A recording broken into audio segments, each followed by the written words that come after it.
আসসালামু আলাইকুম গাইস, আশা করি তোমরা সবাই ভালো আছো। আলহামদুলিল্লাহ আমিও তোমাদের দোয়ায় ভালো আছি। প্রতিদিনের মতন আজকে তোমাদের মাঝে রান্নার ভিডিও নিয়ে আসছি। আজকে ইলিশ মাছ দিয়ে, ফুলকপি দিয়ে, আলু দিয়ে, টমেটো দিয়ে রান্না করবো। ফার্স্টে পাতিল বসিয়ে দিয়েছি, পরিমাণ মতন তেল দিয়ে দিচ্ছি, পেঁয়াজ কাঁচামরিচ কুচি দিয়ে দিব। পেঁয়াজ কাঁচামরিচ কুচি দিয়ে একটু নেড়ে চেড়ে দিব। এই তো পেঁয়াজটা ভাজা হয়ে গেছে। এখন অল্প কিছু পানি দিয়ে দিচ্ছি, 2 চামচ হলুদের ফাঁকি দিচ্ছি, 2.5 চামচ মরিচের ফাঁকি, পরিমাণ মতন লবণ দিয়ে নেড়ে চেড়ে দিব। আর ইলিশ মাছ, তোমার ভাইয়া যে ইলিশ মাছগুলো আনছে, ওই ইলিশ মাছগুলো আমি কেটে দিয়ে পরিষ্কার করে নিয়েছি। এখানে 2টা ছোটো সাইজের ইলিশ মাছ।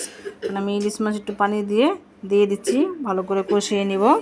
ইলিশ মাছটা একটু দিয়ে ঢাকনা দিয়ে ডেকে দিয়েছি, বলকে গেছে। দেখো কষানো হয়ে গেছে, এখন আমি নামিয়ে নিয়েছি। আর ফুলকপিগুলো আগে থেকে আমি কেটে দিয়ে পরিষ্কার করে রেখেছি, সাথে কয়েকটা আলু দিয়েছি।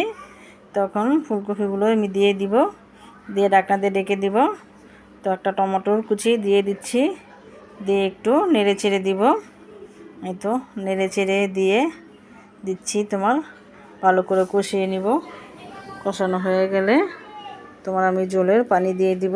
এতে দেখো কষানো হয়ে গেছে, আমি জলের জন্য পানি দিয়ে দিচ্ছি।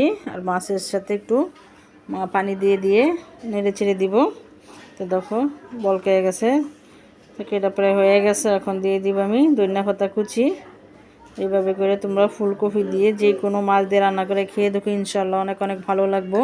ফুলকপি দিয়ে ইলিশ মাছ দিয়ে রান্নার রেসিপি যদি তোমাদের ভালো লাগে, লাইক কমেন্ট শেয়ার করো। আল্লাহ হাফেজ।